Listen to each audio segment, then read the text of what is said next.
Hunter with Small Arms Combatives. Today at Small Arms Combatives, we had a ruck event. That's where we all, met and put on our backpacks and our rucks and stuff like that. We went on a good ruck. Not only is that good exercise, but it's fun.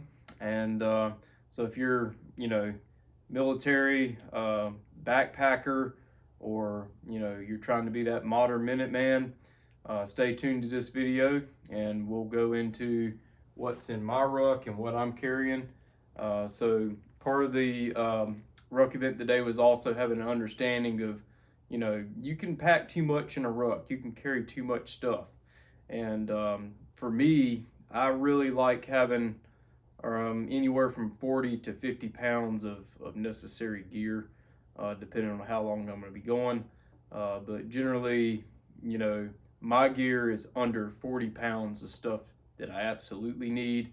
And then everything on top of that would be, food, water, certain equipment for that particular trek, that particular mission, whichever it may be.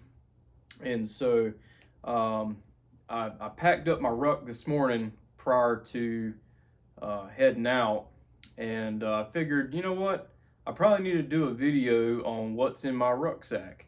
And I know that a lot of people today ask me, about my pack in particular, what I carry, how I pack it. So instead of a how I pack it video, I'm just going to kind of unpack it and kind of show everyone what's inside. But I'm sporting the Mystery Ranch Terraframe 50. Okay, let's see what's in this Mystery Ranch Terraframe 50 here. I like the Terraframe in particular because it actually does have a frame, and you can put, bulky items if you needed to. If you have, something that you need to put between the bag and the frame. This is what's called Mystery Ranch's overload feature. At this particular time, I actually do have like a day pack that's shoved in between there. And so even though it does make the pack maybe a little bit heavier, if I get to like a base camp site somewhere and I offload all of the, my camping stock type equipment, and I just need to have a day pack, one of these packs from like Eagle Industries, one of their assault packs, or if you have some type of day pack that you like that isn't very big, you can use that for, for short treks from your campsite there. Basically, I use that to haul, maybe a few items. Water in general, never go anywhere without water, and so that's how I prefer to do that. I also like this Terraframe because as you walk, if this makes sense, as you're walking, this frame actually kind of like contours to your back and everything, so I really like it for that. Anyways, let's go ahead and kind of take a look around, see what we got going on here. So on the bottom of it, this is where I actually strap on the tent. So at this particular time, we're going to pull this off. So it just unbuckles there. There's like some, Molly type pals webbing on the bottom there. And so it just unclips, and it has an adjustable strap there. So the tent, I'm not going to go into any details about the equipment. It's more of how the pack is really packed. But there's a tent inside, so a one-man tent, very light. I'm just tossing it right here in my hand.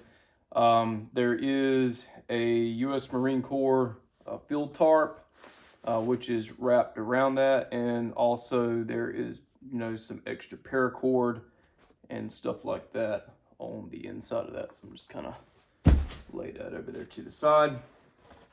All right, so that is the bottom. So once I get my pack packed, I usually just strap that on last. And so my idea is when I get to a campsite, what's the first thing that I usually set up is the tent. If it starts to rain or something, I can pull that tarp off. I can cover the pack while I am setting the tent up, and then that way we can, you know, get dry as fast as possible. If you have any, you know, questions about the Mystery Ranch Terraframe 50 in particular, you can, I'm sure, just find that on the internet. They're out there. That's what I did research, you know, before purchasing this pack. Pretty good pack though. All right, so here on the side, I just keep a water bottle. I use the clean canteen because I can boil water in this. I don't like plastic, man. That's just me. But as you can see, I've had this for a while, so it's been dropped on, you know, like rocks, and it's been beat up and stuff before.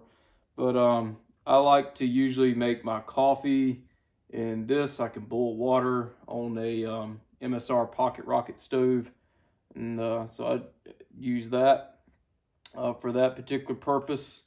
And also, one other thing to think about is I use a source hydration, or like a Camelback for drinking water. However, those can burst, and I don't want to depend on that as water. So I can carry this. I can boil water if I need to. I guess I could cook in it. I've never cooked in that. I usually have actually a separate cooking pot for that. Over here on the other side, just unclip this. I have a small e-tool. It's just, you know, small shovel, foldable shovel, e-tool kind of deal. It's a little bit smaller than the military e-tool. You know, just for weight savings, a little bit lighter. So that's like a civilian version of a foldable shovel. Right here, this appears to be another water bottle. So I like having at least 2 water bottles, but this one is actually a grill GeoPress. So it's a water filter, which also doubles as a water bottle. So I kind of like the idea of carrying something that serves 2 purposes. And so, you know, I have 2 bottles. I had that clean canteen.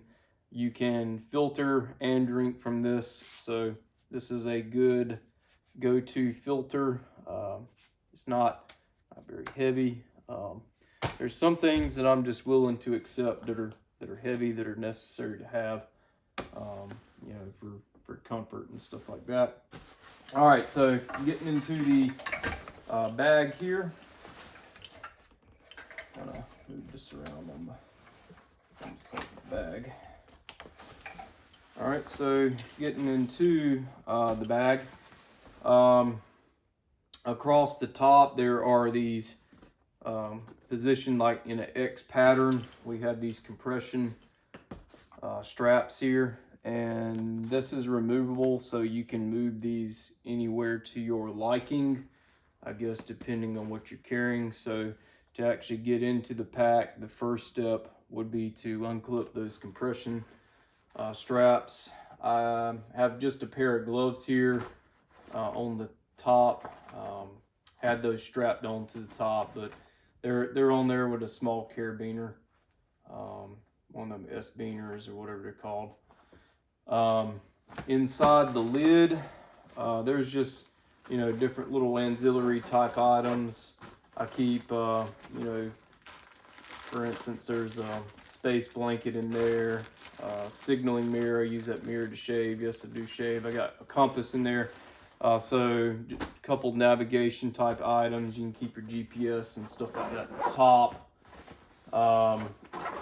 And then there's another compartment, and you know, these unzip from this side, but you know, headlamp, got some glasses, lens cleaners, got some toiletry items, you know, stuff like that in there, you know, for real quick access. And then this is basically how a lot of these Mystery Ranch packs actually open.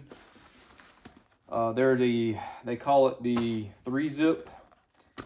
And this one here, we just unclip these compression straps. This pack wasn't packed to its full capacity, so there's still a few nooks and crannies that I could have crammed some stuff in.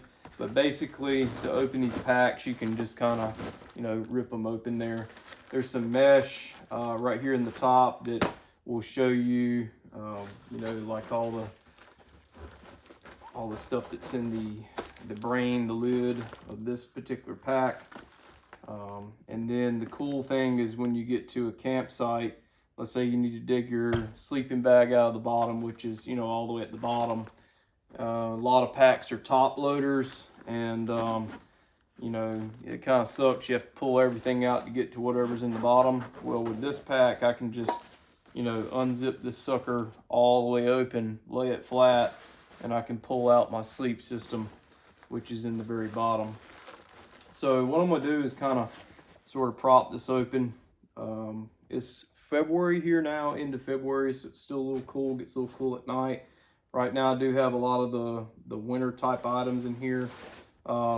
Raincoat, I keep this in the top in case, you know, it does start to rain. This is just what I had for the ruck today. We didn't actually go camping this weekend. A lot of weekends we do. But raincoat and OCP. That's the extreme cold weather system. Gore-Tex top is what that is. Right here is just a sack. This is my food sack, cooking sack. So this sack right here is just a like a drawstring bag, and basically I got, you know, like a field mess kit, you know, like the pot and fire starting materials. I do have an MSR stove in there. I'll put my food in that also, and then I actually have like a coffee cup, pretty much. So that's what's in there. Just, you know, any backpacker would have, you know, like a common food kit, you know, like small stove or jet bowl, you know, something like that in there. Okay. Also, here's another water filter. I'm just trying to, you know, stuff in this pack today, but I probably could have got away with putting that platypus water filter here. It's got a bag, so there's actually a dirty bag, and then, you know, a filtration tube with a clean water bag. And so basically, if I know, I probably would have put that in the side, but basically what this is for is if I'm getting to a water source that I know is not very far away from, you know, our final campsite, I'll take this and dip water, strap it to the pack, and then once we get to the campsite, we can hang it up and go ahead and filter the water. So this is the platypus filter system, and always like to have a fleece here. So this is just like a North Face fleece in case, you know, it gets a little cool. I actually had to strip out of my my jacket today once we got started this morning. You know, on our first stop for a stretch, I decided to take that off and go for a stretch. So source water bladder is in here, 3-liter water bladder. There is a sleeve that it goes in. I'm very conscious about, you know, any buckles or items that, you know, might be inside the bag that could potentially poke that. So it's just something to be aware of. I know some people just altogether don't prefer to put hydration inside the pack. I, however, like having hydration in the pack. Is probably the best place to put it if you're going to have a water bladder. Just for the simple reason that it's up against your back in the pack, where, you know, water is, you know, 2.2 pounds per liter, so, you know, 6.6 pounds for 3 liters there. So it's actually quite a bit of weight. All right, so next, I use the Sea to Summit ultralight insulated sleeping pad. I'm sure you can you can find some information about this particular sleeping pad. I find this pad extremely comfortable, and I sleep on my side, and so basically I've never had a bad night sleeping on that pad at all. And so that may change one day. Maybe there's a more comfortable pad out there. Leave stuff in the comments, suggestions on that. I have extra sets of clothes, like underwear, socks, my change of clothes for nighttime. I like to change into some dry feeling clothes when I go to sleep.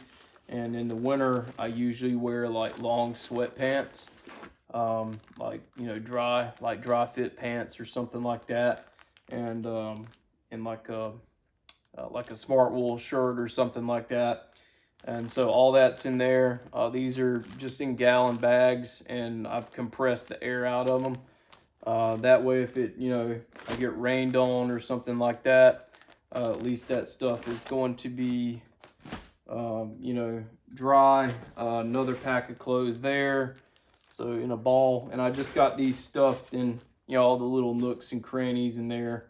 Extra underwear, socks, stuff like that. And believe it or not, those types of things, they do weigh something. Okay, last in the very bottom here is the sleeping bag. This one in particular is the Nemo Disco 15, I believe. Yep, so the Nemo Equipment Disco, it's the men's 15-degree bag. It's a 650 downfill. So it's in a compression sack. It's not all the way compressed, like as compressed down as it can possibly be. But when I put this in the bottom of the bag, like there is still room to the left and right. So when I zip this up, there was still a lot of room, and I used the compression straps on this bag. One of the reasons I really like this bag too is that these compression straps really compress everything down and get everything nice and cinched tight. That way that pack is not, rattling around on you and, stuff like that. So, good bag. I don't think it weighs, a whole lot. So, trying to bounce around my hand there, but, there it is. And honestly, like that's pretty much what I carry camping. That's my sustainment gear. There's a few other, let's say, like Minuteman type items that I just probably carry, but just depending on what we're doing. But this overload feature, there is a buckle here, and you have the compression buckles here on the side, and those can be undone. Basically that lifts off the frame, and so between the bag and the frame is Eagle Yote, small salt pack. So very, very small pack. Eagle Industries Yote, pretty good pack. It's a good day pack. It is a little on the hefty side. I do have a lighter pack than that, but I can actually load a lot of stuff in that small pack because of its expandability. But if I had any other big bulky items that I needed to carry, I've even heard that people can carry, like ammunition cans in here, like big rafts. People can carry those in there.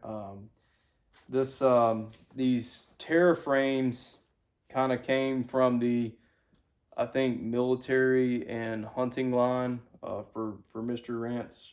Not 100% positive on it, but it makes sense. If like a bow hunter or something's in high mountains killing, like they make an animal kill or something hunting, they can put like the game bag in here and haul it out. Military guys can put, heavy weapons here, like the machine guns, maybe Barrett rifle or something like that can go in there.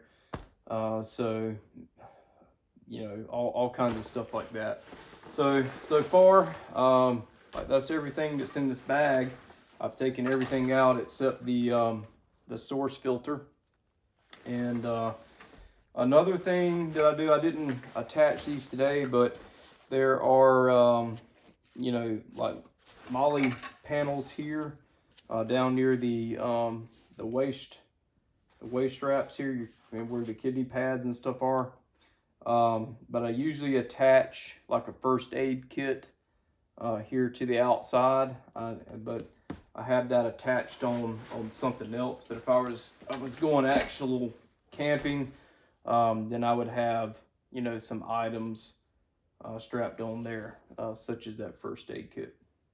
So that's everything that I had in my ruck today. I know a lot of people asked about that, and if you're interested in coming out and joining the Small Arms Combatives alumni training group, and getting in a few rucks with us, or taking one of the patrol classes, or any one of our other advanced courses that we do here, please visit us at smallarmscombatives.com, and we hope to train with you soon. Over and out.